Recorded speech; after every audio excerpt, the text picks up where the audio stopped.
Robert Stephen Briffault MC** was a British surgeon who found fame as a social anthropologist and later in life as a novelist. Biography. Briffault was born in either France or London, likely in 1874, the son of a French diplomat, Charles Frédéric Briffault, and the Scottish Margaret Mann.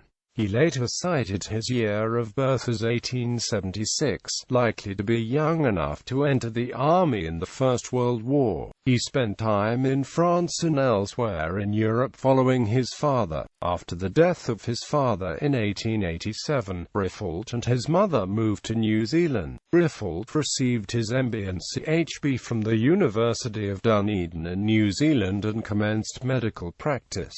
After service on the Western Front during the war, he settled in England where he turned to the study of sociology and anthropology. He also lived for some time in the USA, and later Paris. Briffault debated the institution of marriage with Bronislaw Malinowski in the 1930s and corresponded with Bertrand Russell. He died in Hastings, Sussex, England on the 11th of December 1948.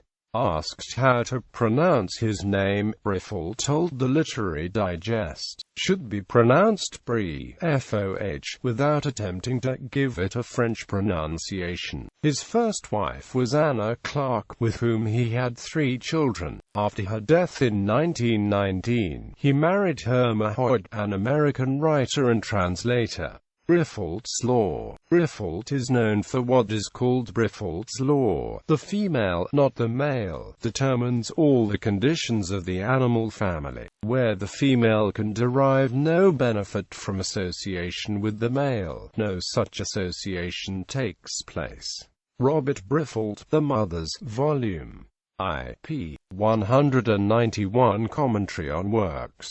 In 1930, H. L. Mencken wrote the following in his treatise on the gods. Primitive society, like many savage societies of our own time, was probably strictly matriarchal. The mother was the head of the family. What masculine authority there was resided in the mother's brother. He was the man of the family, and to him the children yielded respect and obedience. The father, at best, was simply a pleasant friend who fed them and played with them. At worst, he was an indecent loafer who sponged on the mother. They belonged not to his family, but to the mother's. As they grew up, they joined their uncle's group of hunters, not the father's. This matriarchal organization of the primitive tribe, though it finds obvious evidential support in the habits of higher animals, has been questioned by many anthropologists, but of late one of them, Briffault, demonstrated its high probability in 3 immense volumes. It is hard to escape the cogency of his arguments, for they are based upon an almost overwhelming accumulation of facts. They not only show that, in what we may plausibly assume about the institutions of early man and in what we know positively about the institutions of savages today, the concepts inseparable from a matriarchate color every custom and every idea. They show also that those primeval concepts still condition our own ways of thinking and doing things, so that the societal characters of the human mind all seem to go back to the functions of the female and not to those of the male. Thus it appears that man, in his remote infancy, was by no means the lord of creation that he has since become. Works. Non-fiction. The Making of Humanity. Sykes Lamp, a re-evaluation of psychological principles as a foundation of all thought.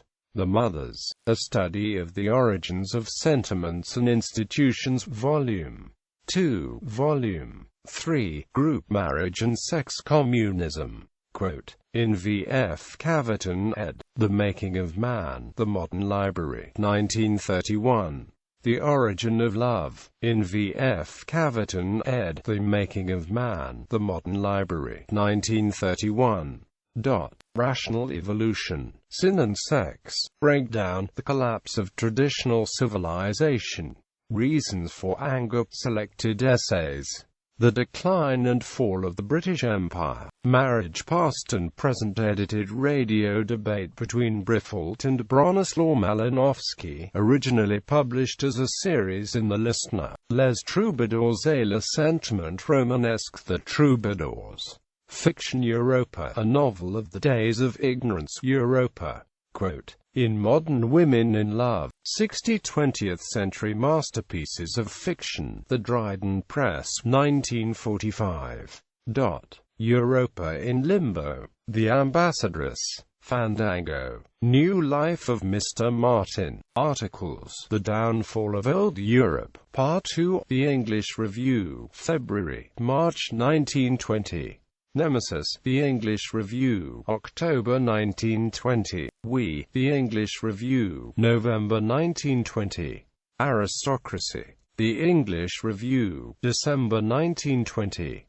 Impersonality, The English Review, May 1921. The Whale of Grub Street, The English Review, July 1921. Will monogamy die out? Quote, in Ernest R. Groves and Lee M. Brooks, ed. Readings in the Family, J.B. Lippincott Company, 1934. Other Birth Customs. In Edwin R. A. Seligman, ed. Encyclopedia of the Social Sciences, Volume 2. The Macmillan Company, 1930.